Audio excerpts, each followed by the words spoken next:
Can you hear me, Danny? I can hear you. All right, so tell me if you can hear this. I don't hear anything. Nope, nada.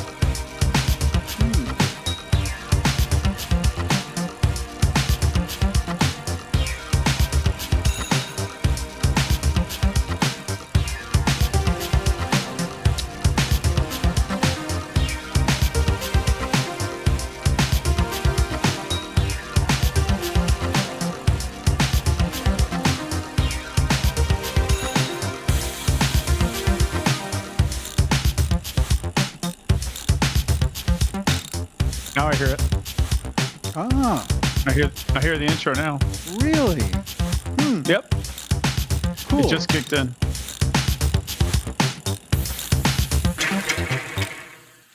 Danny McMahon. So, go. I'll let you go. Go. Go what? We usually have a thing like Danny McMahon.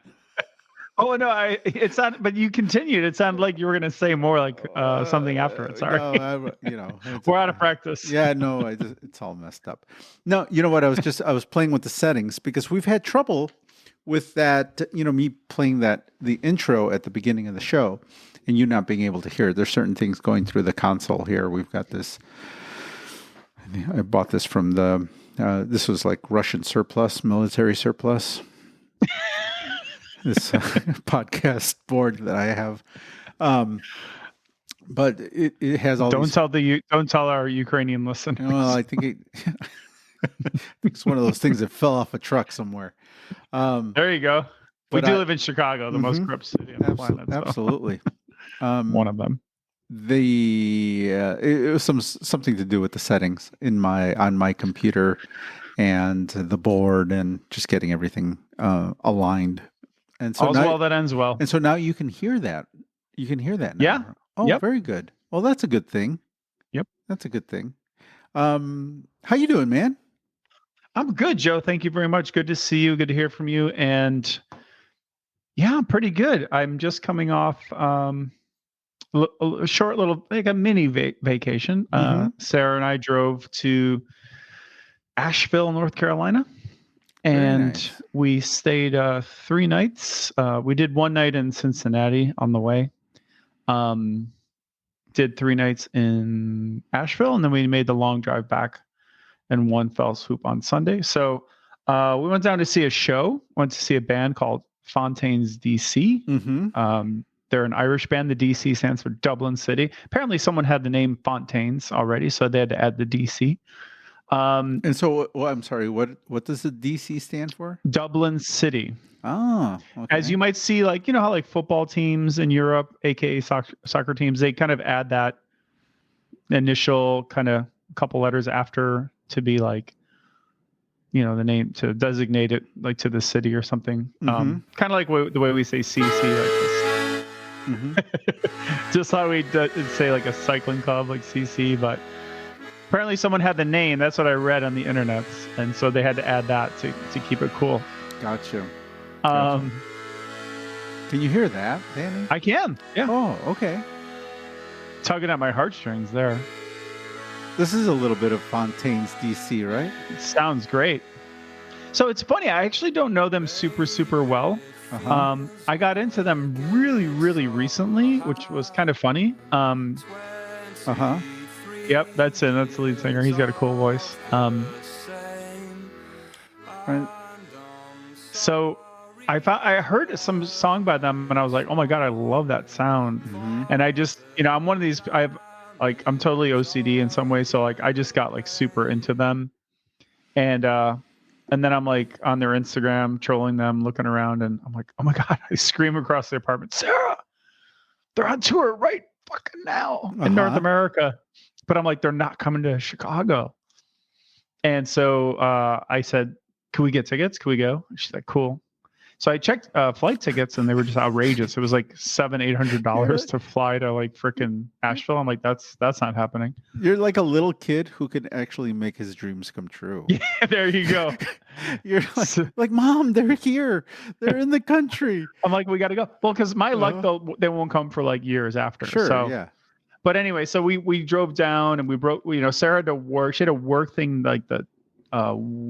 This is not interesting, but she had a work thing on the Wednesday, which meant she had to be in Chicago till 3:30 in the afternoon. And so I had the car already. I was like literally out front with the car running. I'm like, as soon as that meeting ends, like sprint down. Oh, let's jump in, like Dukes of Hazzard, No. So it was like Bo and Luke and Daisy. So we jumped in and we went to Cincy. We got there and anyway, so great trip. It was good to get out of town. I'd been to Asheville once before, Joe. I don't know if you've ever been there, but Asheville is lovely. It's right in the Blue Ridge Mountains. Mm-hmm. And they have the Blue Ridge Parkway, which is like this 400-ish mile drive you do through the Blue Ridge Mountains. And so there's a ton of like lookouts, like you pull off and you can have these beautiful Buena Vistas. And there's like tons of hiking and like, it's just gorgeous. So we just did like a tad of it. We did like 50 miles, maybe if that, around the Asheville area, which is more like southwest part of it. I'd been to Asheville once before and I did the northern part of the Blue Ridge Parkway. Anyway, super gorgeous. If listeners have been there, they know exactly what I'm talking about. But that area is super gorgeous. It's actually what we found out is it's the most visited U.S. national park, which I didn't find shocking, but I was kind of surprised because I was thinking of like Yosemite and like all these famous other ones. But anyway, super cool. So we did some driving. The fall foliage is happening. I think Sarah's kind of into that. So ate some good barbecue, Joe. Oh, very nice. I don't know if it was quite Billy Boy's level barbecue, but it was good. It was good. Yeah. No, it was really good. And saw the show. The show was killer, actually. So that was super fun. And we had this great Airbnb. It was like on the outskirts of town, and we had this beautiful view of the mountains, and had a hot tub. And so, I mean, it was great. We really lucked out because I've had a number of crappy Airbnb situations. So I feel like I had good karma, kind of paying back. And so, it was great. Or you just did a better job time. looking at the photos and reading the reviews. That could be part of it. Yeah. If Sarah's not here, I'm going to be like, no. No, we just had some weird situations. Nothing crazy, no horror stories, but just like, oh, this is a buzzkill or this was that. But just a few things. And no, that's cool. I don't know if you saw, there was a story recently. I think it was in Washington Post, New York Times, one of those where they actually talked about how the cleaning fees and the service fees and the kind of guest obligations, like as you check out, are out of this world now. Like it's crazy what they want you to do to rent their Airbnb in terms of how much you pay for the cleaning service. And I don't know if you use Airbnb much. I've used it a fair amount, and it's getting kind of nuts. So we've actually used it a little bit less, but this time worked out great and had a fun time. It was good to get out of town. I didn't really ride my bike, of course, while I was away, so I missed that. But because of big mountains. Well, I see mountains, man. Like all of a sudden, I got two flats. You know what I'm talking about? Those are actually serious mountains there. I will tell you a quick little story. So we were driving on this parkway, which is absolutely gorgeous. Like the road is beautifully engineered. It's smooth. It's all like fresh tarmac. It's a national park, so they got money, I do believe. And so they keep it really, really nice. And we saw a few Smokies along the way. So it's like speed limits like 35 along the whole thing. Like it's really, really nice that way. Huh? Nice. So we pulled off a few times, but at one point, and there were a lot of these like cool tunnels that you kind of go through. They're very short, but I kind of love tunnels. Before one tunnel, we saw a road cyclist on the side of the road. And, again, there was no one. It was a very quiet day on the parkway, but I couldn't help myself. So I'm like, I'm just going to stop and ask this guy what the riding is like on the parkway. And she's like, Sarah's like, don't ask him. I'm like, I'm going to ask him.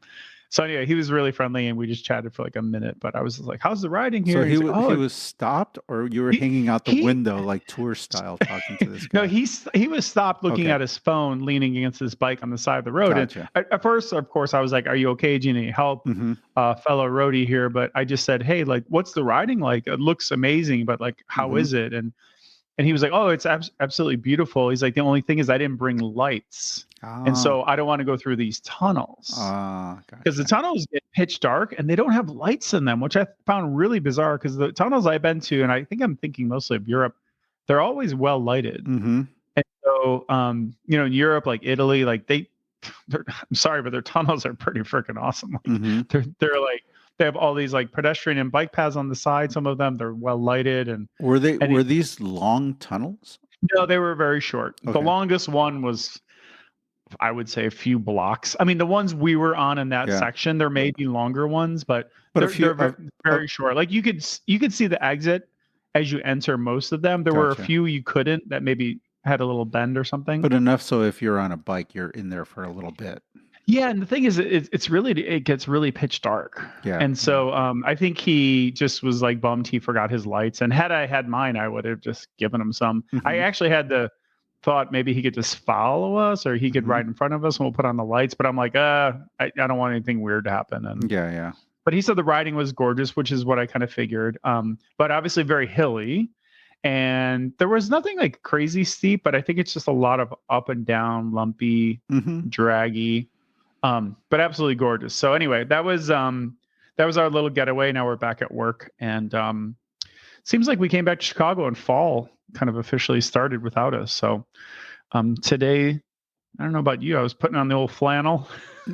It cooled down. It's getting a little chilly. Well, I mean, it started out, the day started pretty warm, and then all of a sudden the wind switched, and it dropped like 15 degrees in about an hour.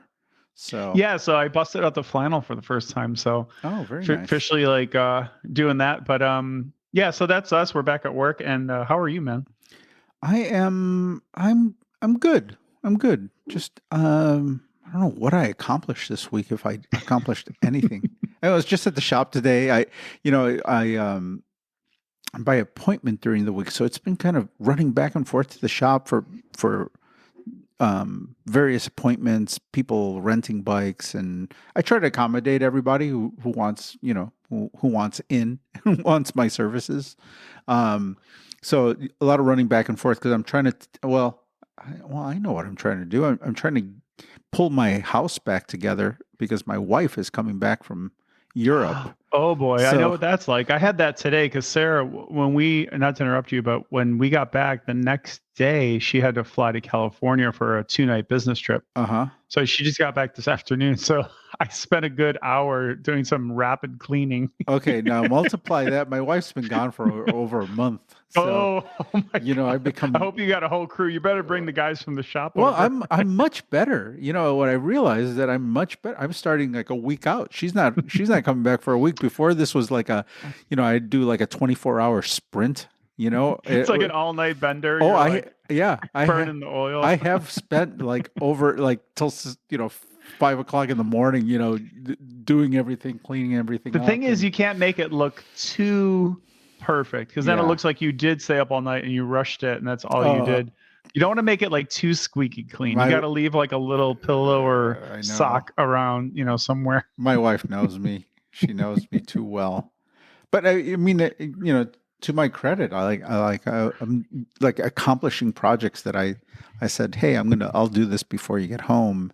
Just getting stuff done. Getting some stuff done around the house. I almost got to the point of like doing my gutters, except like cleaning my gut. Very domestic stuff, Danny. I love it. But the leaves haven't started to fall yet, so I'm just going to be up there, twice. So it's not really worth it right now. Yeah, I decided to wait a little bit to do that.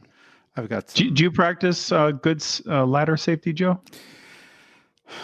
Yeah, I think I do. I'm pretty good about that stuff. In fact, I'm like, I had the thought, well, I better it's probably better I wait till she's home. At least she can call If you fall, 911. someone. Yeah.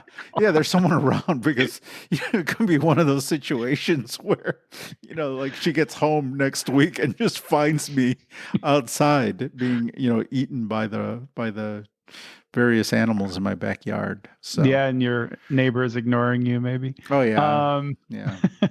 so you sounds like you have your hands full.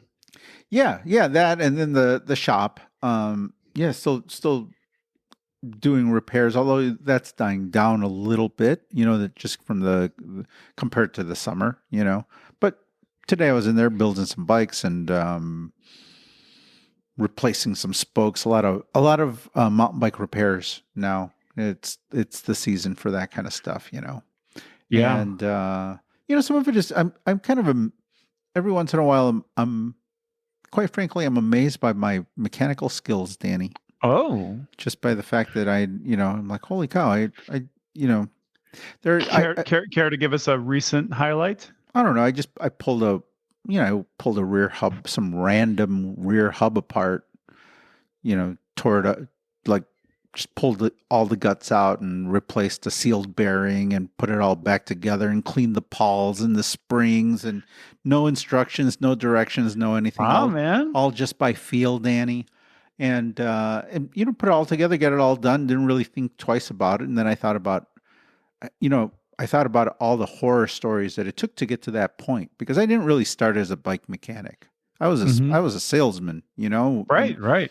I'd always done things around the shop. I always dirtied my hands a little bit. But not like tearing up hubs and, doing not that kind of stuff. It wasn't like my daily thing. And now I'm to the point where it's like, I just start taking it apart blindly because I can figure it out. I've seen enough of them. I kind of get they're all a little bit different, but they're essentially the same. They kind of work the same way.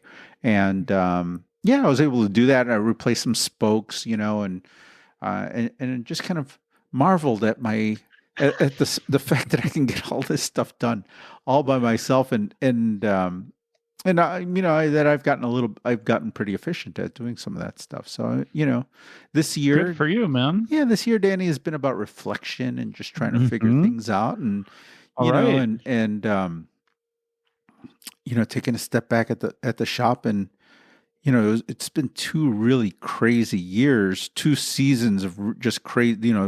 The first year of the pandemic, and then last summer, and so this year is I wouldn't even say it's back to normal, because it's not.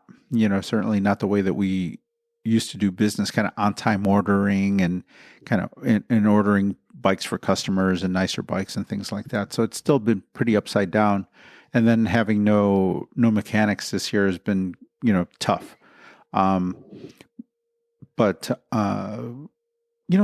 thinking about like what the next steps are going to be and what we're going to be doing moving forward in the future. It's cool. I understanding what we do really well, the things that we do that other shops don't. And so I feel like we're in a really good place, when it comes to that kind of stuff,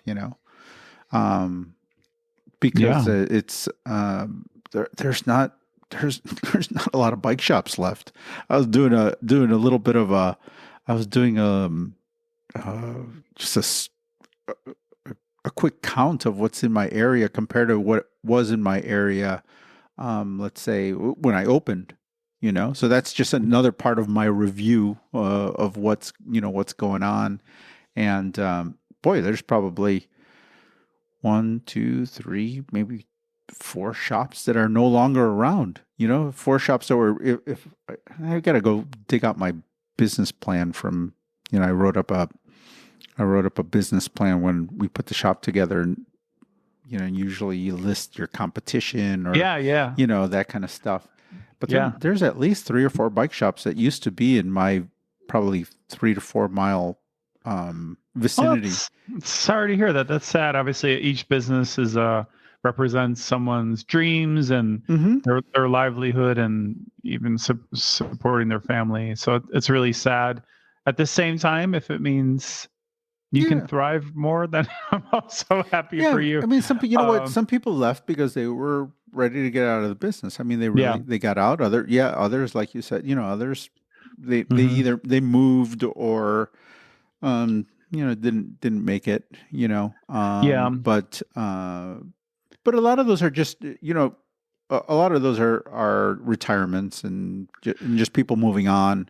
I think it not Right. Not necessarily. necessarily pandemic Yeah, related. yeah, no, Okay. yeah. I mean, some of these have been gone for 5 or 6 years Have you heard, pre-pandemic.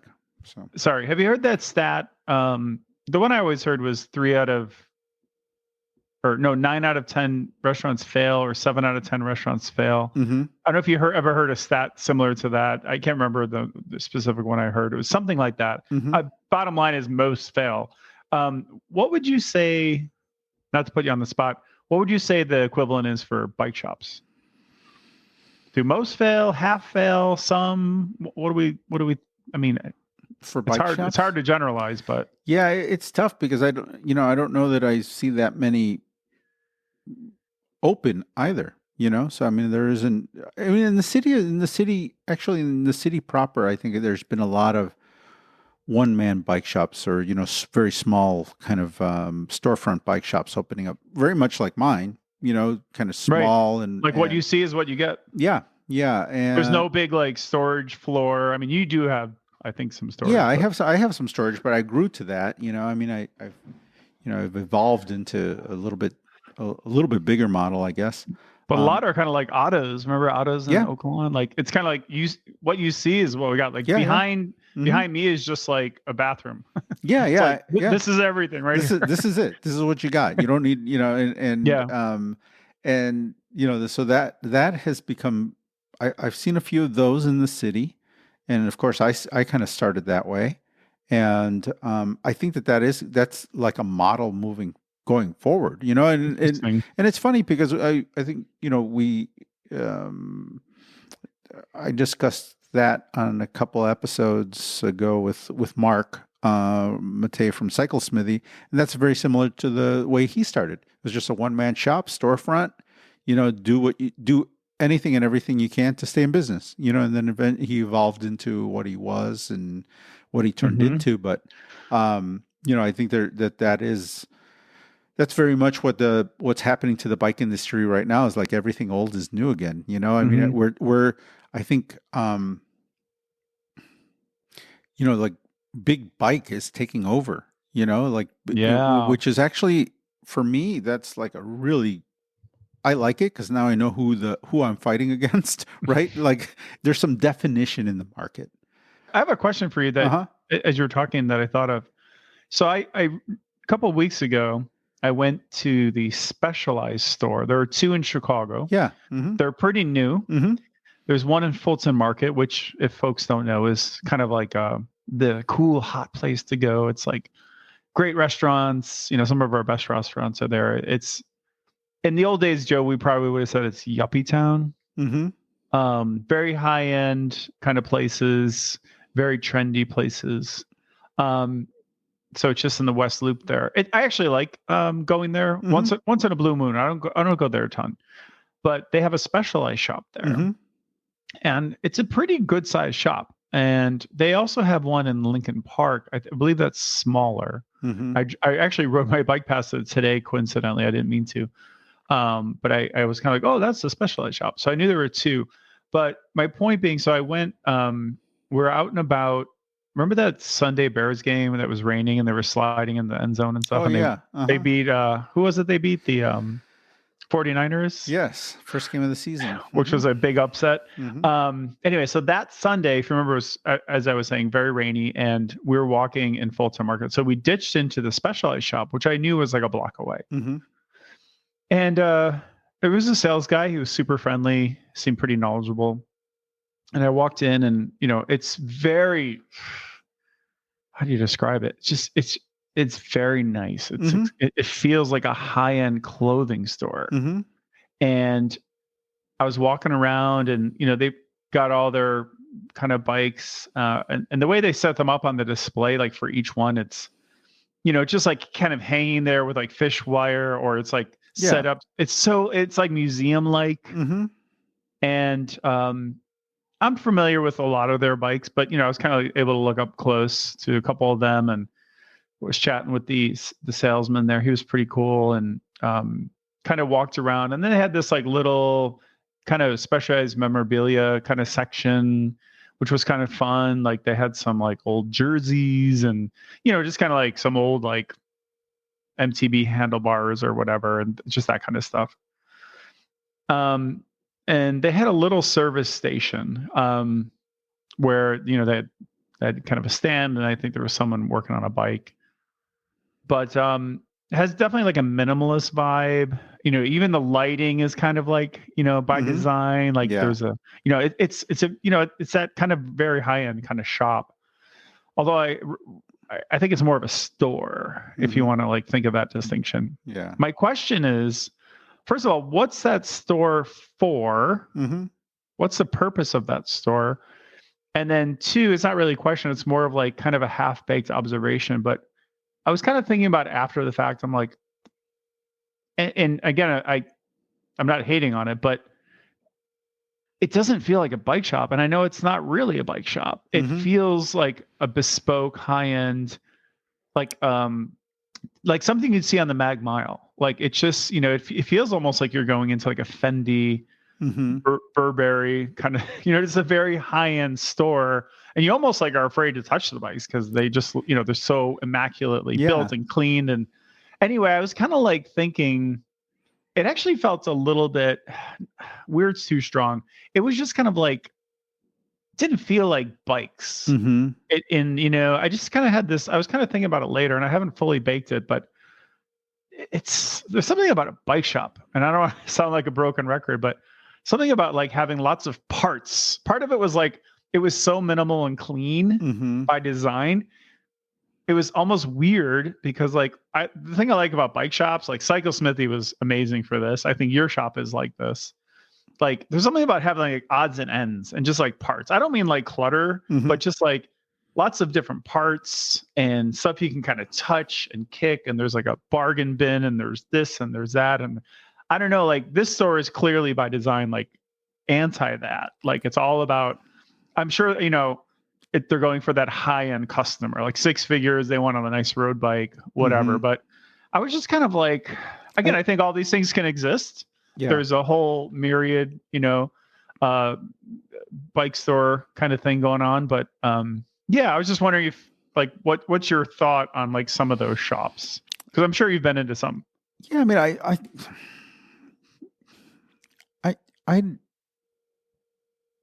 I get the kind of consumer that they're trying to attract, that it's that high end guy. It's the person who wants to walk into a bike shop and is prepared to drop some real money on a bike. You're not going in there to buy a hybrid.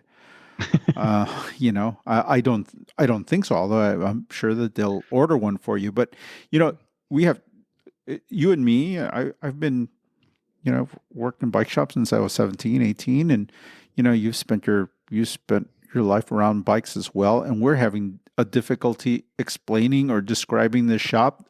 I think that spells trouble for Specialized, because even we can't explain what it is. I don't know, what is it? What is it? Is it a showcase for their bicycles, for the high end bikes? Because there's plenty of Specialized dealers in the city of Chicago. Cycle Smithy we were the first S-Works dealer in the city. We were the only S-Works dealer for a time. So we carried those bikes. I think it's a signal that the times are changing, and I think it also signals maybe what Specialized is thinking in the grand scheme. I think that I think they really do. I think they consider some of their smaller dealers just kind of a pain in the ass, to be honest with you. Interesting. Because somewhere to unload some of their cheaper bikes, and they're like, move over. I don't know what else I'm left to think, except that they're saying, move over, buddy. We've got this. We've got the high end market. You guys don't have to worry about that stuff anymore. Because if I were a dealer in Chicago, a mile away from the Specialized store, why would I carry their $8,000 bike on the floor? you know. And I mean, I think part of it too is that maybe there aren't dealers in the city willing to carry $8,000 bikes on the floor, you know, to stock those. Who can really? Who can do that? Except for the corporate store. So maybe it's a showcase for their high-end stuff. Maybe it's, you know, I bet if you talk to them, they would say, well, you know, customers can come in here and they can always go back to you and, you know, go back to our dealers and order that bike and get them through their shop. Or just go online and buy it, because now you can from Specialized. Yeah. So I mean, yeah, and maybe that's it too, right? Is that that's the place where they can come and see it and touch it, because maybe the other dealers aren't willing to stock that kind of stuff. And then someone just goes home and buys it and, you know, orders it to the Specialized store. Then they got to go back to have their disc brakes adjusted. Yeah. Sorry, yeah. I'm just kidding. No, I mean, and yeah, I mean, it's just, I don't know. I don't know I don't really know what their end game is there. I'm sure there's, if we comb through some press releases and stuff, there is probably an explanation from some marketing people about what it is. But, you know, like I said, the fact that you and I are having a little bit some trouble figuring out what they're trying to do that should be kind of you know, some bells going off there, you know? Yeah. And, you know, and on a kind of basic level, like, yeah, I kind of get why they have a shop there. Well, I mean, they're you can imagine a lot of benefits. Like, one, they have a presence, and, you know, some people just, you know, you can be online forever. And at some point you kind of want to see the bike. And so it is kind of nice to know, even if you're out in the burbs and your local Specialized dealer doesn't carry the new, whatever, fill in the blank, Venge, Roubaix, whatever. So it is kind of cool. Like, I get it. And then they can control the image perfectly. They're not mixing with like local shops, you know, and so I get all that, but, you know, kind of like that second level is, I think we're talking about. I'm kind of like, what is that purpose? Like, do they expect that shop to be there, like, thriving in like 10 years? Is it a pop-up store? Is it going to be there, you know, for a couple of years? They're using it as a showcase and then they're going to move on to something else. I mean, I don't know what the end game is there, you know, with that. Like, when you go in, you almost feel like you're underdressed. Like, it really feels like super nice. Like, it looks like they're going to give you a little champagne flute, be like, welcome, sir. I've seen photos of it, you know, and it's super nice. I don't begrudge them. I'm just kind of like I was thinking about it later. I'm kind of like, so here's a quick comparison. And I'm not sponsored by Trek. I do own a Trek, but I have no connection whatsoever. So this is just my honest opinion. But if I had to compare it, so there are at least a couple of Trek stores in Chicago, like actual Trek stores, like not Trek dealers. But the one in closest to me is a couple miles away over here in Wicker Park. What's interesting about that store is it feels like a bike shop. For the most part. It still feels like a bike store, but it actually does feel like a shop. One, it's packed, but it doesn't feel like cluttered. But it's not as like high-end concept story. So they have like hybrids. They have kids bikes. They've got a couple fat tire bikes. They got a couple high-end road bikes. They got a couple gravel bikes. They've got a bunch of bikes in the middle. Over in the one section, they just have a bunch of gear. Yeah, just like tires and bottle cages and all that kind of stuff. And then they have like pretty legit mechanics on staff. And I think they do a decent bit of service, because every time I'm in there, those mechanics look busy and they're working on a bunch of bikes, not just Treks. That's for me, that I'm just kind of thinking out loud, but that's kind of interesting to me, because, and I wouldn't say it's apples and apples, but compared to the Specialized store, but that made, you know, the Trek store makes a lot more sense to me, because you can go in there and pretty much get any Trek that is available. And if not, they'll probably get it faster than the local dealer, I would imagine. Well, I know Specialized, they just hired a new chief marketing officer. I think that's a couple of recent hires. I saw my LinkedIn, I saw a couple. Yeah, it was a guy named David Schreiber. I think he was with like Nike and Burton. And I saw that Masterclass. I mean, not from the bike industry, you know. So, right, I saw that same thing. Yeah, so I mean, they just hired somebody from outside the industry, and I mean, if he's from Nike and Burton and Masterclass, I mean, I think and also they replaced their CEO a year back or so. Well, he was retiring. Yeah. Yeah. He stepped aside Mike Sinyard, the owner. I think he's like in his mid 70s, and I Mm-hmm. think he was just ready to call it quits. But yeah, And some change in the C-suite. Mm-hmm. And I mean, so like these are changes that have been happening now for a while. But I mean, that guy was from the guy they brought in to run the company is from Dyson vacuum cleaners. So Right. just they're bringing in people that are not bike people. Mike Senior, just so people know, I mean, that guy was the owner of Specialized, right? I mean, that guy used to come to the shop. Like he used to visit the bike shop. I've met him a few times hey, I'm the owner of Specialized. That is so cool. And you are one of our big dealers in Chicago. I know that he bicycling when I was there. I think I was still there, but at one point, actually, no, sorry, it was after I was there. But they did a deep profile on Sinyard, and the upshot was like he's very intense. He is, I don't want to say loved or hated. That sounds too strong and black and white, but he definitely had some people who weren't crazy about him. Let's put it that way. And then he had a lot of people who were like real big fans and followers. And then, so maybe a little bit polarizing, but also he was, people are complex. He was also very passionate and very, very driven and just wanted to make the best stuff and have like the best riders on his bikes and this and that. But as you were alluding to, that early history he has with like those early bikes, stump jumpers, or hard rocks, whatever those early ones were that became that. I mean, in my mind, he's got big street cred. Like he's been through it. He's also like a really passionate cyclist himself. And what he did with that company is pretty amazing. I mean, people are winning world championships and grand tours on his bikes and classics all the time to this day. Yeah, I mean, it's pretty impressive what he accomplished. And I mean, the first really nice bike that I had was a Specialized delay, with Ultegra, right? It was like one of the first. That was my first racing bike. Pretty bike, it was a pretty bike. It's what I could afford, and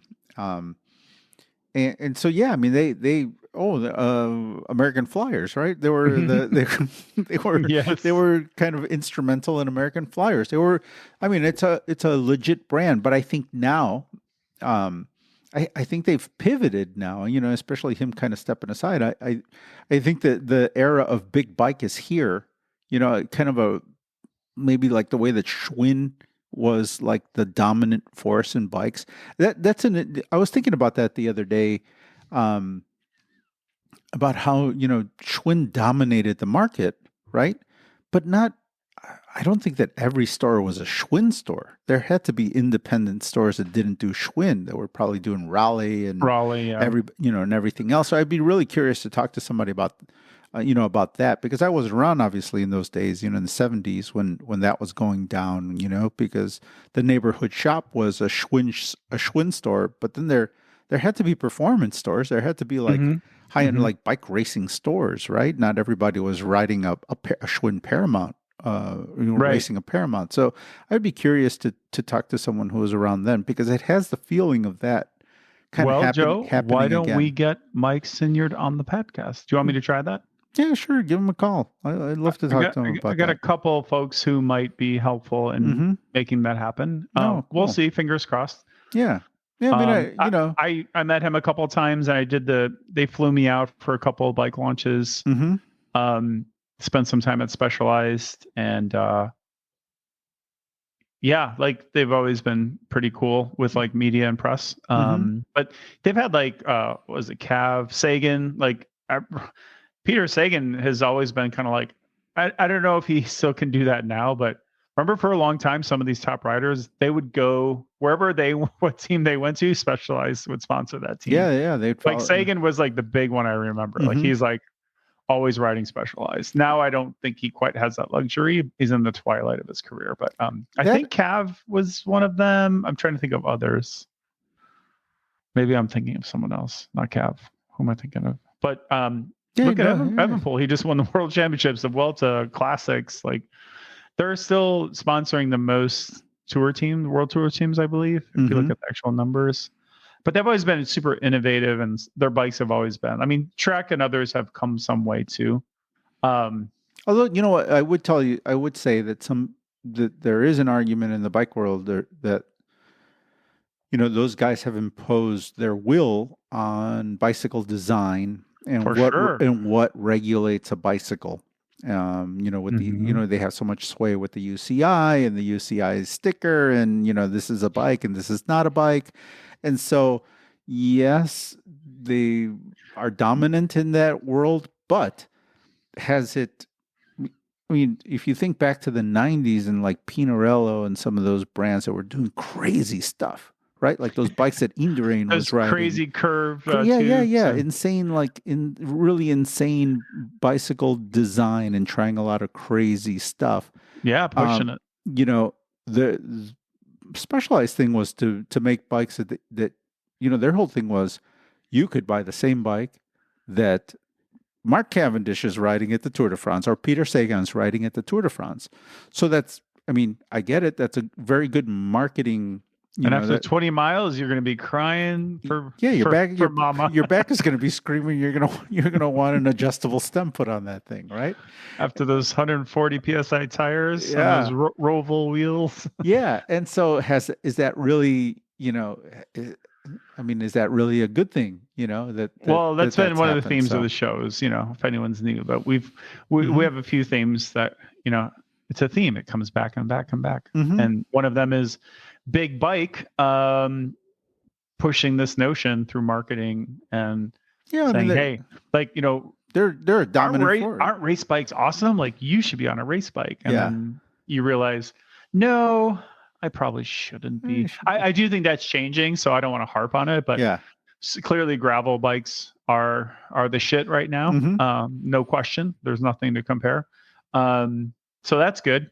Fatter tires, lower pressure, more comfortable, much more realistic and better suited to the vast majority of riders. But it's been an interesting ride for sure. Yeah, I mean, I'd love to talk to.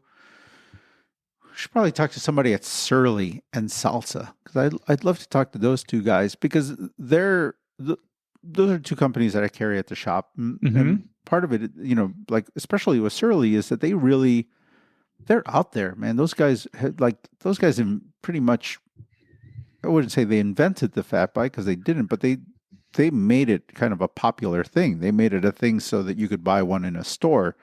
And they really went out on a limb and they had to produce tires. They had to make things in order to mass produce fat bikes. And then it became all the rage, and it took over. Same thing with gravel bikes. They were kind of, them and Salsa, which are, they're under the same roof. They're sister companies. Wait, Salsa and Surly are? Yeah. I didn't know that. Yeah, they're both owned by QBP. I learned something. I see Surly's everywhere, Joe. Yeah. Joe, I see them everywhere. You know what I mean? Everywhere. I see a Surly every day without trying. It's unbelievable how popular they are. Yeah, especially they're like this little sleeper brand almost. I just see them everywhere. Yeah, I mean, they have I would say a cult. They definitely have a cult following. I wonder what they're not public, I presume. So I wonder what their revenues are, though. They must make a lot of fucking bikes.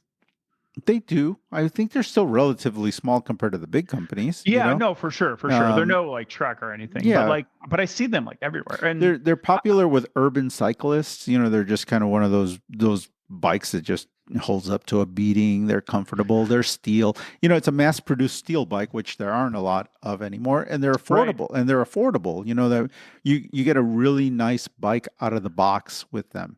Totally. I feel it's cool because it's a working class bike, but it's also kind of got a little bit of hipster cachet to it. It's got that cool little type. The name Surly itself has all these connotations, and I've always known them as I think I know. I've seen Surly fixies. I don't know if those are just people souping their bikes up or modifying them, but I've just always known them as kind of like a tank city bike. Just put some, the mountain bike version of that bike or whatever, single speed, whatever they are. I've just seen them. Some of them get beat to hell. Oh, yeah. And they're still riding them, and they're riding fine. Yeah. They don't look amazing after that long and that much banging up. But you know what? Doesn't matter. That bike's moving. In Japan, there are a few places that love their bikes. They Oh, really cool. like.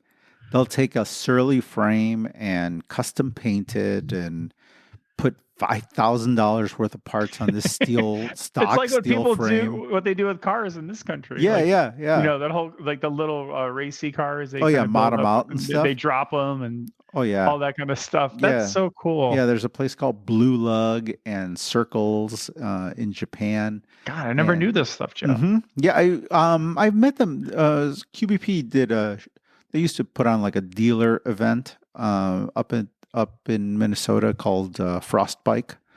Nice. You go up in winter, and they had a bunch of vendors in their warehouse, and the Japanese importers, like some of their big dealers, were at Frostbike, so we got to hang out with them a little bit. So we can actually say big in Japan. Yeah, they're huge in Japan. Huge. I mean, really, yeah. And just crazy what they do with some of their bikes. But yeah, I mean, they're good, solid bikes. It's a good brand for me in the shop, and yeah, I enjoy working with them. But like I said, I think one of the big things is that they really push it. They're an innovative company. They're kind of bike shop. It's like if you let a bunch of bike shop guys kind of go crazy and design bikes, and somebody actually paid to produce them. Some of them get a little bit out there. Like which you're gonna have, right? That's how you got to push it, right? That's how you innovate. Like the tech guys in Silicon Valley will tell you some of the stuff they came up with was like bizarro, would never really happen. But that's how you keep pushing and innovating. It sounds like a Steve Jobs kind of spirit ethos thing. Yeah, and they're always doing that, but they do. They've kind of created these new categories. They made gravel popular. They made fat bikes. That's something that didn't exist. Actually, in gravel bikes, or I kind of for me, it's a salsa thing more than a surly thing. The whole gravel thing, because I mean, I had gravel bikes in the shop 10 years ago. I remember having to sell them on eBay, like because nobody I had some salsa warbird frame sets that had I bought. This is how new they were. Like you could buy the frames, but you couldn't buy the bikes. Like they weren't complete, and then you'd have to kind of custom build it. And I had these frames, and I'd have to explain to everybody what a gravel bike it was, right? What is that? Like it's a gravel bike. It's like you can put big tires on there. It's like hybrid sized tires on a Why road would you bike. want to do that? Yeah. Oh, I got it all. Like to the point where I just had to blow these things out, and finally everybody caught up to me. And then I was gonna say, then it all caught up and came back. Well, now I have little old ladies asking for a gravel bike. Well, not to go into many directions, but I think it might be a good time to just say, I don't know if you know, Joe, but this weekend is the Gravel World Championships. Oh, that's what we needed in this.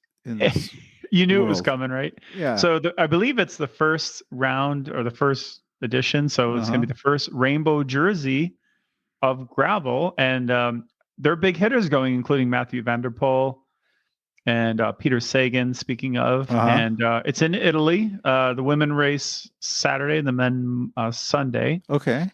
I think it's 200K for the men and mostly flat, almost no climbing. And I've been seeing pictures and stuff, and I don't know. It's just pretty wild. It's actually happening. The Gravel World Championships, which I think for a long time was a little bit of like a tongue in cheek kind of thing, and people joked about it, but now it's freaking happening. People want to be world champion of like another discipline. Well, I think they did kind of an unofficial world championship, like in the middle of Iowa or something, right? Didn't they do something out here in Kansas? They had some versions. I know they've had single speed world championships and different things like that. But it's going to be televised. That was the news this week, which was kind of cool that you could actually, I think GCN might have it. You got to look online, but I'm going to be watching it for sure. Yeah. We also have Lombardia. And we also have the Trek Cross Cup, which is this weekend. So I'm a little torn. There's a lot of racing. It's like the last big. Wait a second. All that's happening this weekend? This weekend, Lombardia. On Sunday? Is that this Sunday? Pogacar is defending. Yeah, and we've got there's another race I'm forgetting too. Joe, it's nuts. Someone tweeted it and I was like, oh my God, you're right. There's like 4 big events. Wow. The Trek Cross Cup weekend which I've been to a couple times. Unfortunately, I don't think I'm going to get to it this weekend. I was hoping to go up Sunday early and come back, but I may have to even skip that. But that's the big cyclocross race, right? Yeah, that's part of the world, not World Tour, World Champs. What do they call it? It's the World Cup. Mm-hmm. And so that's in Waterloo, in Trek's backyard. It's at Trek. So I've been to that a couple of times. I did some of the amateur races for fun back in the day, and I always loved it because it's the world's best riders. Mm-hmm. It's UCI. It's awesome. Van der Poel, Wout van Aert, like Marianne Vos and Katie Compton and Sana Khan, all these superstars. They're just there in like this field in like Waterloo, and it's awesome because the course is pretty cool. But anyway, so we have all that going on. But yeah, the gravel championships, world champs, first ever, and then Lombardia, which is one of my favorite races. So Pogacar will be there to defend. Wow. But so it's a busy weekend. Mm-hmm. I'm going to be glued to some screen time. That seems like really bad planning on the UCI. It's horrible planning. Right? Well, this is a theme of cycling Twitter. Adam Meyerson, this is one of his themes. I love him for it, and because he's a race promoter. He's been in the game forever. Former pro, still racing, still fast, still cool. But one of his things has been like just trying to like get people like, can't we just have like a calendar and just all agree? And the thing is, like, there's maybe even some infighting and just competition among races, and we've seen like crazy things happen as a result over the years. But this weekend's, it's kind of funny. It's weird and it's not, because I mean, if you want to include cyclocross, which is obviously a subset for a lot of folks, I keep it really high in my own estimation. But Trek Cross Cup, that's clearly drawing the straight cross riders, like who pretty much do cross. Maybe they do some road, but that's like the kickoff to the cross season, isn't it? Well, I mean, it's I believe it is, but they have to fly over because most of the World Cup series is in Europe, of course, and so this is like where they're trying to get a couple of races. They had this is their Qatar race, right? This is like it's like the Europeans are like, there's that weird one where we have to fly like 10 hours. Where are they racing in Wisconsin? Oh my God. Don't get me started, because I was at the Louisville World Championships. That was the whole freaking thing. That was so funny. All the Belgians, well, not all of them, but some of the Belgians were crying like, I'm jet lag and I shouldn't have to come here. They don't know cross. And people were just like, really? Give us a break, dude. Like, you get paid millions of euros to ride your bicycle. Anyway, so then I don't know if there's a massive conflict. It feels weird as a fan because I want to watch all of it, but Matthew Van der Poel is not going to win Lombardia. It's too much climbing, obviously. And then who knows, would Evenepoel like do like gravel? The kid could probably win anything, so I take that back. But it seems like maybe there's some like overlap, but maybe it's not like super crazy. I don't know. We'll see what happens. It's the first time, right? So yeah, they should. It seems like they should give all of those events a little bit of air, right? I mean, if they were good marketers like FIFA, that I've worked a little bit in the soccer world, is doing some events, so I don't claim to be a big soccer expert, but I know working with FIFA and their calendar, when they book events like, let's say the national teams are playing, like qualifiers and things like that. Like, there's nothing else on the calendar, right? Like they're your club teams aren't playing. Those days are clean. Those are like, there's nothing else going on.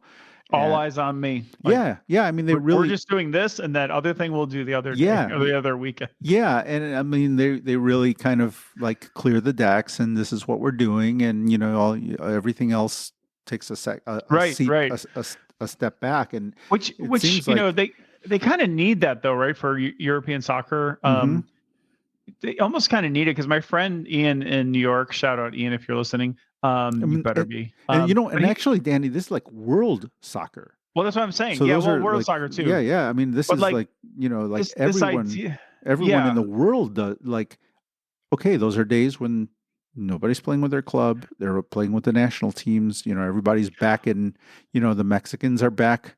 The Mexicans leave the European continent and go back. Everybody is back Yeah. doing what they got to do, and Well, that's what I was going to say. You almost kind of need this really highly structured, careful planning and calendar, because my friend Ian, I was going to say, try to explain it to me, because I find like the whole European soccer thing, I love watching the matches, especially the World Cup, Euro Cup. I love that, especially when I was in Europe. It was so much fun because the electricity is amazing. But I'm still to this day not really clear on how everything works, because you have like the Premier League, you have Liga, you have the Bundesliga. I know these like are per country, but then you have like you play for your club team, but then there are even like other tournaments or things going on, and I'm like, I don't get it. Like, I still don't get it. But my point being is, I could see why you would need a very, very clear calendar and like total full and buy-in agreement from everyone. Like, this is how we're doing this. It's gonna be good for everybody. And that's why FIFA, and that's why soccer is soccer, and that's why cycling is cycling, because everyone,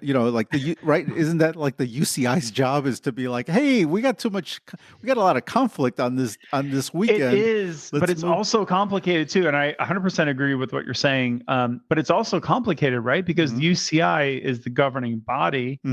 And they are, I think, primarily in charge of organizing all these races or getting them in order. But then you have the ASO, right? So they own what? The Vuelta now, the Tour, a handful of other races, Roubaix. Like, they have butted heads before with UCI on a number of occasions over many different things. Now it's all about this regulation nonsense. But even they have had conflicts, and I think some of it has come down to calendars and scheduling races. So, but your point is well taken. UCI it still feels like kind of backwater. It's just kind of like, it feels amateur next to soccer. Maybe that's why soccer makes a million times more than. Well, that's exactly. The highest paid cyclist makes what Messi makes like in a weekend. And way more, I mean, you think about like FIFA, it's so much more complicated and political, and there's so much more money, but at the end of the day, they all get on the same page, like it's some way, somehow they do get on the same, like at least the calendar wise, right? The money talks, right? Money talks. And it's like, why can't we do that in cycling, right? Why can't we just kind of get it together? And it always just goes back to like the whole thing is there's even at the bike shop level, like there are people that still that still treat bikes as toys like they don't want to spend money. It's like, $89 for a tune-up, like I only ride this thing twice. So, but they'll go buy like some fast food meal for $25. Oh yeah, they'll spend $150 on a set of gym shoes, right? I mean, like that's no problem, but $89 to fix the thing. It's the mentality, right? Yeah. Like, people will pay for Netflix, but they won't pay for a newspaper subscription. It's a toy. It's in certain people's mind, the bike is still a toy, right? As Bernard Hinault once said, everyone thinks, people don't, how did he say it? Something like, people don't respect bike racing or fully appreciate it because they always associate it with childhood, which is great, but they always remember riding easy, having fun, whereas racing is all about suffering. Yeah. But to your point, though, it is a shame when you think about it, because I've already had these experiences. Anyone who follows the sport has had this experience. You'll have, obviously the overlap is weird because now you have cross, road is about to finish up. It's like you'll have weekends where, there are 2 or 3 races going on and you kind of want to see all of them. And you can only watch so many and follow so many on social and what have you. But then you now have the women's races getting more attention. Clearly we have ways to go, but it's great to see they're getting some more attention. So now the women's races are going on too. It's just becoming very, very busy and very crowded. And I 100% agree. It would be great to have like, okay, Saturday, it's this race, and Sunday, it's this. But there are times when there are 2 or 3 races going on, and I'm just like looking at my Twitter feed on the side. It's like blowing up. I'm like, oh, what I missed? Like, damn, that other race. Like, there's nothing happening in this race, and this other one's got this other cool thing going on.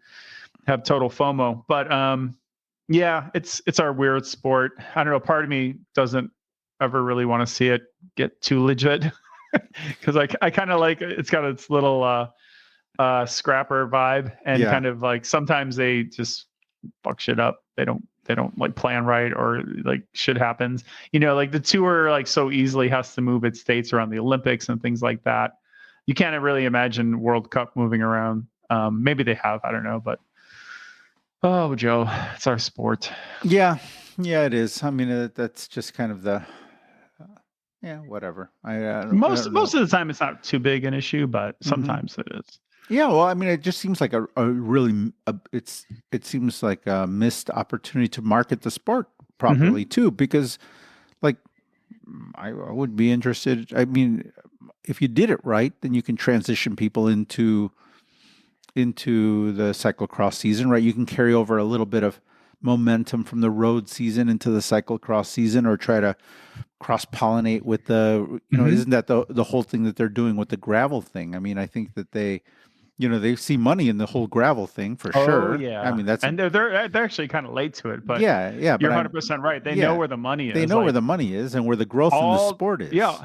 A total growth. Like that's going to be the next decade. Yeah. Right. Yeah. That's where little kids are going to gravitate towards, right? The 12-year-old phenom is going to be racing gravel, or both, right? I mean, I think the traditional thing in cycling is they there's a lot of ways into the sport. Mountain biking was the big one in, right? Cadell Evans and all those, John Tomac, they came from mountain biking. I think the next thing, the next growth, where the next tour champions are going to come from and your road guys are going to come from the gravel scene, because the ultimate is still the Tour de France, right? The pinnacle of our sport of cycling is still like everybody still wants to win the Tour de France or race. That's still the hardest level of competition, win a stage right? Or something. Yeah, I mean, I think like it's that. Still kind of the gold standard. Now the women racing. have theirs again, finally. So there's that even adds to that, I think. But they're going to be coming in from the gravel world, right? That'll be kind of that will be the gateway drug, let's say, right? The thing that gets people, because I think we talked about it before too. If I had a 12-year-old nephew or a kid who wanted to get into bike racing, I would get him into gravel riding before I get him into road riding. A lot easier and safer. No question. Right? Cyclocross and gravel. Yeah. Keep them off the road, blah, blah, blah. Keep them off the roads, and there's more room for error. Like it's not as, kind of potentially threatening to go out in traffic. Yeah, do your intervals and sprint training on like traffic roads. And like, where do you do that these days? Like, honestly, where do you do what we used to do growing up? Like, and when, more importantly, like, when do you do it? The roads are still there, but they're just filled with cars. So what time of the day do you have to go out there now to like accomplish that ride that we used to do on a Thursday morning? The last time I was racing and training and being coached and was like pretty race fit, what are we talking about, like 3 years ago, the year leading into the pandemic. It was definitely challenging. It got more challenging, and I would basically just have a few spots that I just knew, and I would just go to those spots. But even then, I remember having to like eat a bunch of breaks in the middle of like an interval or like a sprint effort. You can go to the lakefront. That can be okay depending how far south you go. Sure. If you want to do anything like longer, like, sometimes you do those 20-minute power tests, FTP, threshold tests, just different things like that. I mean, you kind of really can't. I actually did this one time. I went out to where I went to school, DeKalb. I drove out to DeKalb to do my 20-minute power test. Yeah, but you had to get in the car and drive. I mean, it's actually really hard, Joe. I thought about this. I was wondering if there's like an app or something you could use, and I couldn't really find anything. But it's actually really, really hard to find an uninterrupted road that you can do for like 20 minutes. So let's say it's 10 miles, just for easy math. It's very hard to find 10 miles without a stop sign or some sort of even a one-way. Like when there's 4 stop signs at an intersection, sometimes it's just like two two signs, one on either side. You can kind of go through if you're through traffic, have the right of way. But even like that, 10 miles, it's actually really hard to find that. And I came very close for my little power test, but there was one section where I had to do a little bit of a turn, and then there was some traffic. So I had to kind of, even that interrupted that. Like, a lot of people obviously do it on their trainers at home and stuff, but it's not the same doing it on the road and on the trainer. So I know I'm more motivated to do it outside. But to your point, for sure, kind of reminds me what LeBron said. He said he would never let his kids play football. It's just too dangerous, and he's seen all the news about it. But yeah, for the future of the sport, for sure, gravel. We know those are the best-selling bikes, I believe. Mountain biking, I think, has still got a little bit of a appeal. There's some for sure, and road too. I don't mean to discount those, but I'm just saying, by and large, like all the conversations about like gravel, and every time you look, there are new gravel races popping up on your social feeds. Yeah. Gravel, and it's just funny. I haven't had a kid come into the bike shop and express an interest in road racing in I can't tell you how long. I can't even remember the last time I talked to a kid about road racing. I've talked a little bit of mountain biking. I get some questions about mountain biking, and I've seen some dads bring their kids in interested in doing gravel, or even looking to buy them a gravel bike. And these are guys that used to race road and mountain, and and what they're doing for their young, what they're doing for their kids is getting them a gravel bike and taking them out to do some gravel riding, but nothing on the road. Like, these kids don't have a traditional. They're not setting them up on a traditional road bike, at least not at my shop, and part of me would hate to see road take. I mean, I think it is getting smaller. It's gotten smaller. In a word. It's gotten smaller. Part of me would, of course, hate that, because you see all this great talent, cyclists and all these other guys coming up. You would hate to see a big drop off. I mean, but at the same time, I would think it's happening in other places as well outside the U.S.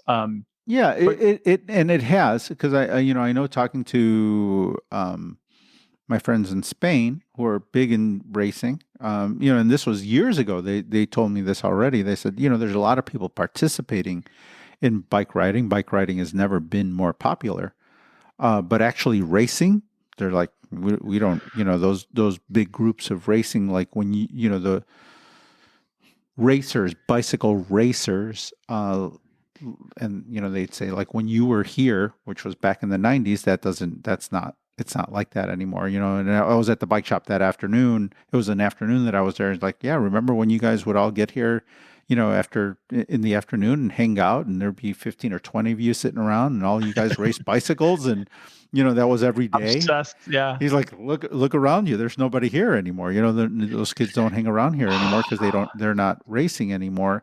And then the other thing he told me was that, like at some of these races where they were in Europe, where they were having to combine the categories because they didn't have enough people participating in the races. They'd have to put in the masters and the juniors, high category juniors to do the races. That happens in cross. That has happened in cyclocross in the U.S. a lot over the years, but to see it in road, is it's a little new to me. Yeah, especially in Europe. I mean, where you always. I mean, I remember these huge fields, and actually having to sign up early for these races because there were too many people signing up for the races, and so there's been a definite drop there as well. But the sport as a whole, though, like the people riding bikes, there's a ton of people riding bikes. Right. So, like, as an activity, cycling has never been bigger. It's right. huge. Yeah. And e-bikes have fueled some of that for sure, I think. But do you think part of it, outside of like the safety thing, like riding in traffic, a lot of people don't enjoy that. And some of those matters, but do you think part of it has to do with the fact that cycling is so hard as a sport? Like, it requires so much discipline and suffering. Yeah, it's hard. It also, like, in other words, is society, this is a huge generalization, but do you think, like, almost as a society, like, people just aren't into that kind of lifestyle anymore. I mean, I remember when I was trying to be pretty decent at bikes because I wasn't gifted or talented. So any moderate success I had was from like super hardcore training, discipline. I had really had to fight for a top 10 a lot of times, that kind of thing. Like, do you think part of it might be just like all these different variables, like people being in front of screens more, and maybe like diet? We know obesity is on the rise, and just like these kinds of things. Do you think some of that might play into it? I think there's a lot of this. I think there's been. I think there's certainly a lot of distractions, right? And you're right. Cycling's hard. It also takes a lot of time. But I step back and you think about it. Like, there's also. I mean, there's more people than ever participating in these ultra marathon races, like 200 milers and, these. Thank you. Yeah. I mean, they're 300, these, what's making a really. Through Death Valley. Yeah. And the David Goggins kind of stuff. And what's making a bit of a comeback, as I pay attention to it, is these brevets, right? What are they? They're like you ever hear of Paris-Brest Paris? Yeah, of course. That was yeah, the classic one, like right? super mega long races. Yeah, 300 kilometers in a day type thing, and so these things are. That's like Milan San Remo. Yeah. Yeah, there's just there's a little bit of a return. There, these events are popping up again. A lot of people are participating in them. So I think that's also just a little bit of nostalgia, like people catching. I kind of like that. It's kind of cool. Mm-hmm. Yeah, I mean, there's all sorts of. Then there's some of these like classic rides, these like wool jersey rides, where people you can only ride a bike from before 1990. What do they call them? What's the famous one? The one. The Eroica, is that what you were thinking about? Oh yes, thank you. Yes, that's the one in Italy, I think.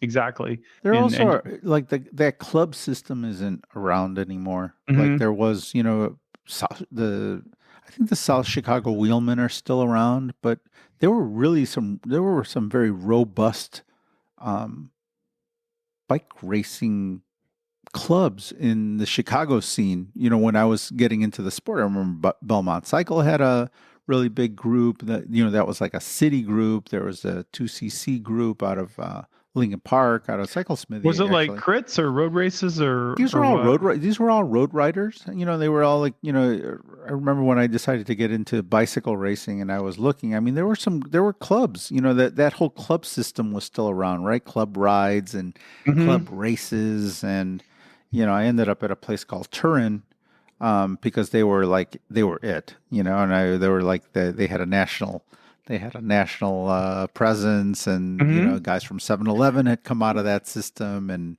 they would travel, like do the whole circuit, like the crit, the series, road series, all those Red Zinger, Course Classic, they did just like all those races, those are good times. I don't know how much of that still goes on. Obviously, I know there's still some travel teams, but it's certainly quite different. I mean, it's not out of the bike shops, because that was like a lot of that stuff was out of bike shops. The bike shop would have a team, and they would get sponsored by somebody. But there were a lot of really good, at least in the Midwest, there were a lot of really good bike shop teams. With like that would travel a little bit.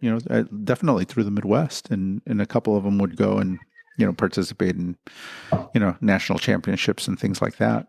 So I don't know. I unfortunately, I don't ever see that, that was probably the height of the road racing, of the road racing scene. I see it being very difficult to ever get back to that, to what we had, those, just because of a lot of different reasons, congestion being a simple one, just the amount of cars and stuff on the road. Imagine trying to get a 50 group, a group ride like we used to have back in the day of 50 people on a Wednesday night racing through the western suburbs. That's insane, It now it seems insane. It's the only word for it. I do see in my social feeds, kind of like there are some groups.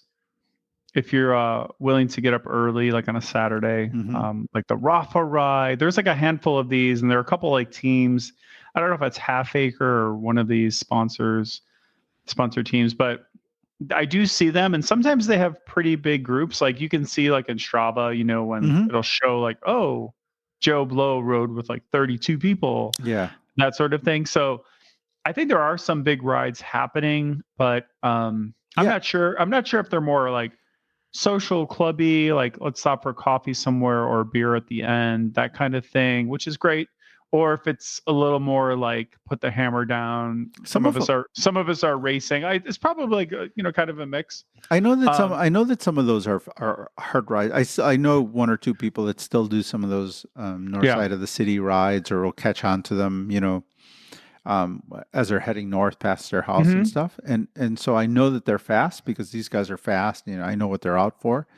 But I also hear about them. They're basically racing in traffic, right? I mean, you're doing pace lining in down Sheridan Road and through Evanston, and so it can get really, they're not stopping at red lights, and so I don't know if they are or not. I know the groups that I did a handful of those in more recent years, Joe. I did like the Rafa one a couple times, and there were some fast riders on there for sure. But generally it's pretty social pace, conversational, whatever, 16, 17, 18 mile an hour kind of rides. But then we would crank it up. Like we'd hit Skokie Lagoons and there'd be like sections there where there was basically no traffic. And it was just like mano a mano. Guys are just like attacking and sprinting, and your heart rate's jacked for like 10 minutes or, I'm exaggerating a little bit, but I don't remember. I think we had really good road etiquette. Like we were very clear on like no drop, but also like no blowing through stop signs. Like we even stopped or even slowed down a little bit, but we didn't really blow red lights. I think there maybe are some folks who do that. At this point, it seems a little crazy. Like I wouldn't even feel comfortable doing that. And I feel like I'm pretty experienced and I feel pretty good about any risks that I do take, like aren't really risks. Yeah.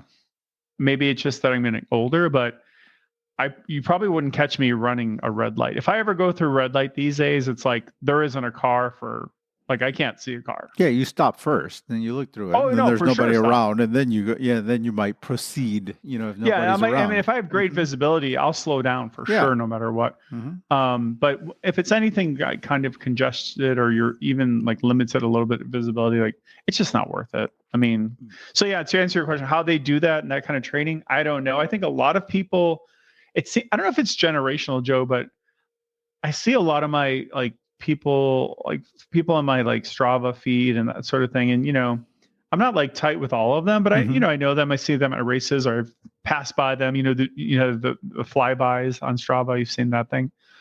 But it looks like a lot of them are quite happy to do the workouts indoors. Yeah. Like on the regular. And so, especially in winter. Yeah. So they'll be doing like hour and a half, 2-hour workouts. Yeah. And they're hard workouts. And I don't know if it's just me, but I've done my share of indoor training and workouts and intervals and that sort of thing. And, I got it done when I needed to, but I always did the bare minimum only because I just really dislike riding inside. Yeah. Like no matter what I do, windows open, fans going, the coolest video. Swift. I don't know. It was always a mental struggle. I'll ride outside and do my workouts and then some, but indoors, I don't know. I just, something about it. And I have like a really nice trainer. I have rollers. I have all these options and I feel bad in some ways. Cause I'm like, God, I don't even use it.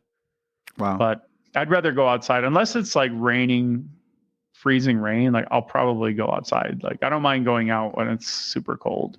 I mean, I get it. I think, for me with Zwift, coming from those dumb trainers that we grew up with, and those all that stuff, it's just enough of a distraction to like keep me on there, and it's more of a time thing. It's just very efficient. Yes, I think it is. I think that part of it was very attractive to me, that, in 45 minutes an hour, I get a good workout, and you can actually, and it transferred over to the road and you could see it. And, There's no waste of time. Like you're not No. kitting up, kitting down. Like you throw on your kit in like 2 seconds, your shoes. Not even. You're right. It's just get throw your your bottle bibs on and go. You know, right? And your setup is like your bike's fixed to like it's all set up. Like you literally don't have to do anything. Yeah, just like go down. I was like riding one day outside, one day in, like this and that. Yeah. These are all excuses, but I know what you mean. It is super, super efficient. Like it is, and and thanks for reminding me because I should probably just go and start. It's that time of the year now where I'm starting to have that extra 45 minutes or an hour in the morning, and I should probably, start getting to it because now I don't really have an excuse for not riding. And I think this is my time of season too, where I start doing a little more indoor. And my go-to is I will watch the cyclocross races.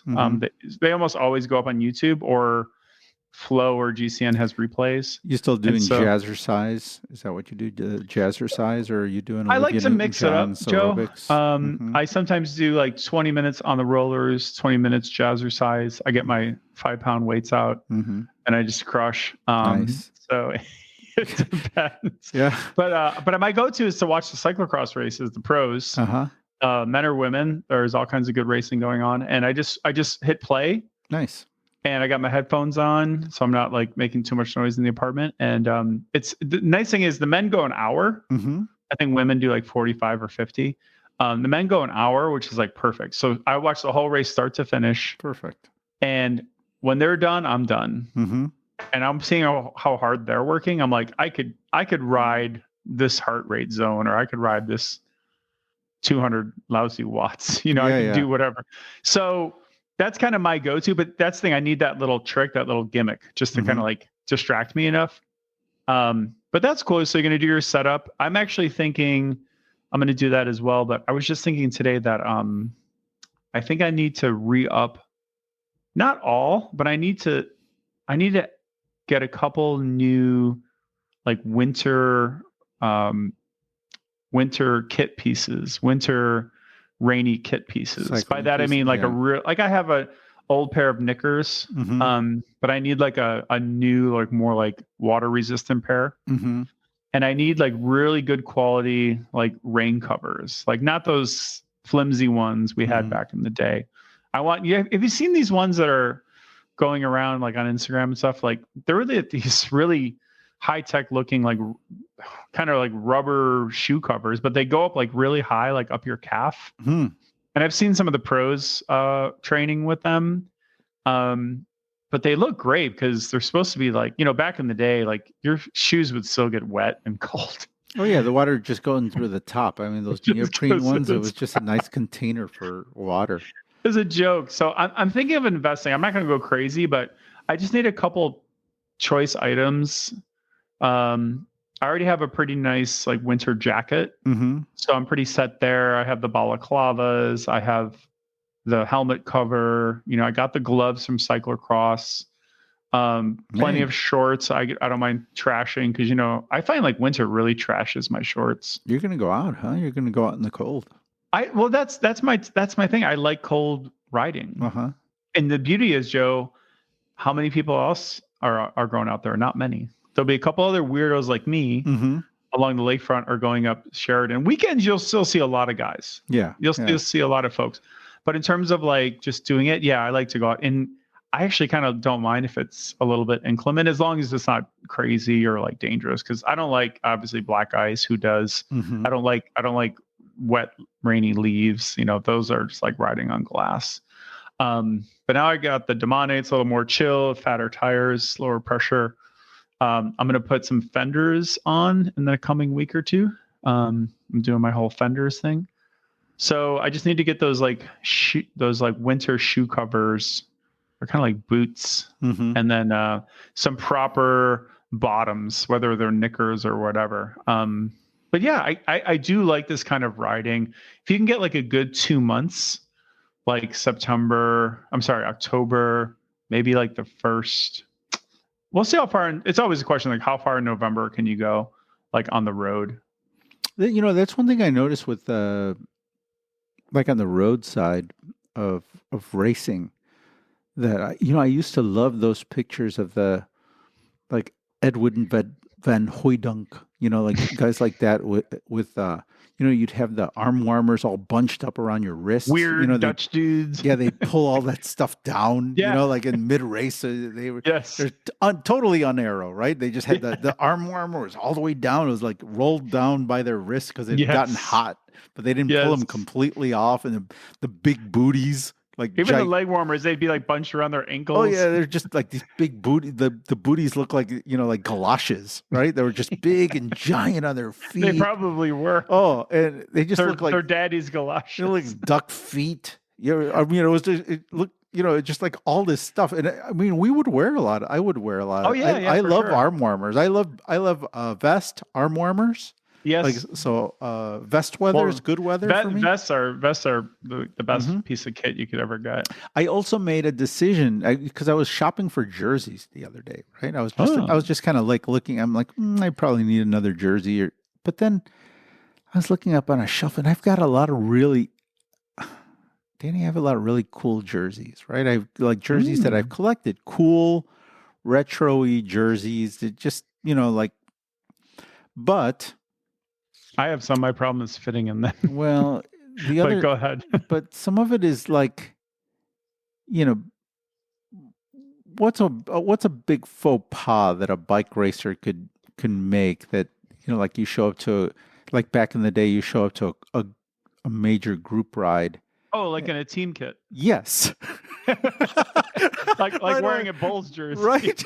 If you showed up wearing a 7-Eleven jersey, like a full Once kit, you would What's be up, like, guys? you would be like, but there was like masters were allowed to do that, right? Like some old man masters would show up with a big gut and full Motorola kit and a Motorola kit or something, just right? Everything. It's so funny. Right? But as like, like if somebody showed up with one of those, but now those jerseys that I have are like retro cool. Like I have a really kick-ass Mape jersey, like a sweet blue Mape, like the Johan Museo years, Yeah. And I saw it because I have it Bartoli. I have it in like one of those blue, like one of those plastic containers where you can see it. And I'm like, wow, look I got like 3 or 4. I got a cool Cannondale one, Seiko Cannondale one. Nice. Sweet, like official, the nice Italian. When Cannondale was making those jerseys, they were getting them from Italy. So those were like real Italian jerseys. Nalini or whatever. Yeah. Like a proper, Yeah, super nice. I think Nalini made a lot of Rafa stuff. Did you ever know that? No, there was only back in the day. There were only so many. Someone told me that. Someone from Rafa, I think, told me that a lot of their stuff at some point was made by Nalini, and they just put their name on it. I was like, really? I thought Rafa's whole thing was they make their own. But who knows if it's true? We'll need to fact check. But that's cool, Joe. And I was just gonna say, I don't know if it's Kaylee Fretz or someone. I can't remember exactly who, but someone was like, I don't give a shit. Like they were tweeting, like, I don't give a shit. I'm wearing team kit. I love it. Yeah. Like it's kind of come back. Like it's okay again. Yeah. So I think you're okay, dude. I think you could bust out that Mape kit. I am. And, black shorts. I'm going to wear black, just plain black shorts. But the jersey, I'm going to use I'm like, man, I'm going to wear that Mape jersey. I got a beautiful Mape jersey. It's blue. I love the jersey. The quality of the jersey was really good. Yeah. Zipper is still perfect. Yeah. My old Motorola jersey that you actually got for me, I still have it. And, I think a little like, the pockets in the back, I think like one side like needs to be like stitched up a little bit, but otherwise it's perfect. The zipper is super high quality. That's the first thing that always goes for me. I rode like the kit I wore for like some of the, like the team I was on in Nice and stuff, they had the cheapest kit. Yeah. Joe. It was shit. It was kind of cool to be in like Euro kit, but at the same time, the zippers all broke all the time. The chamois. It was like the shittiest, cheapest. Like the cheapest little synthetic garbage kit. And I was really disappointed because I'm like, wow, I'm finally like racing on a Euro team, and like you guys got really shit kit. Like you can tell they got the cheapest possible. Yeah. And they bought for like 200 guys or whatever. Anyway, no, but that kit is so gorgeous. I still have some of my old kit as well. But I was gonna say, I don't know if I told you this, like last winter, pandemic, sitting around, I went down this eBay rabbit hole, Joe, Hmm. and I bought $400 worth of vintage cycling kit. Whoa. About $400 worth, all told, and it was all secondhand. A lot of like $20, $30. So I bought like probably like 5, 6, 7 like those shells, those like warm up long sleeve. Uh-huh. I have like a handful of those. Uh-huh. Some pretty big teams like Française des Jeux. Uh-huh. But then I have like small rando ones that just look so freaking cool. A couple jerseys. I think. Oh, I have a beautiful windbreaker, which is from the old what was the team? Coors Light. Oh yeah. But it has like it's kind of like insane that I bought it, but it's all dope. Like it has the all white background and then it has the Coors Light logos and stuff. The one that Davis Finney raced on.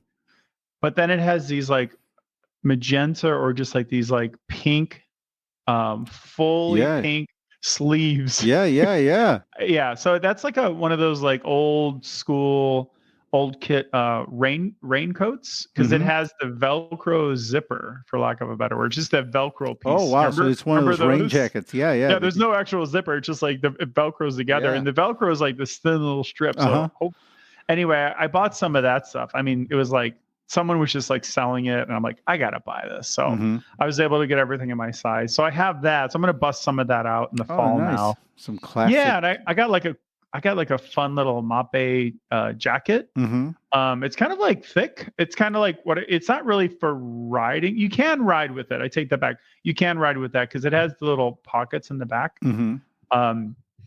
But we're talking like older kit now. Yeah, like, it's weird. It's like that foam material. Yeah. You know what?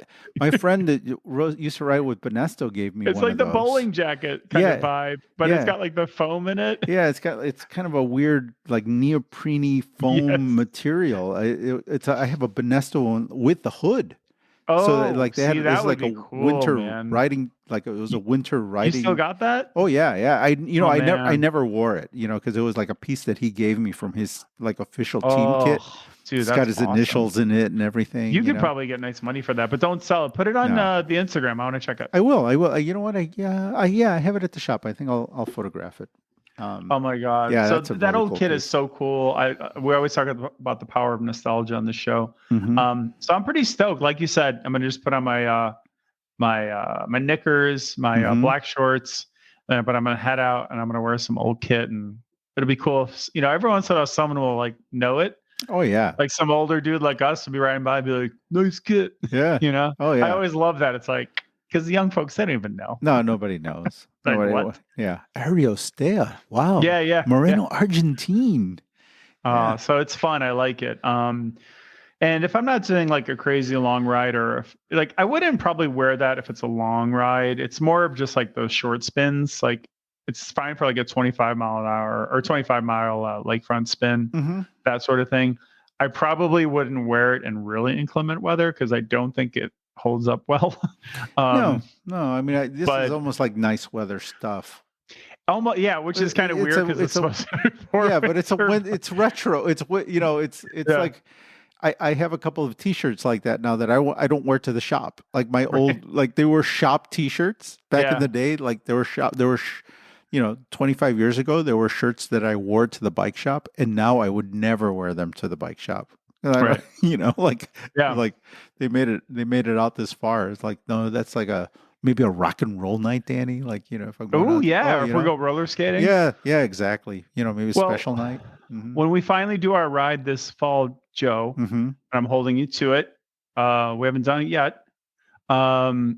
We should wear some of that retro stuff. Yeah. So I think we should do that, and we should do it sooner than later because I don't know. Pretty soon, Joe, it's gonna be like December, and there's no getting you out in December with your nipple test. That's right. I mean, unless it's 75 degrees in December, you're gonna be out of luck, Danny.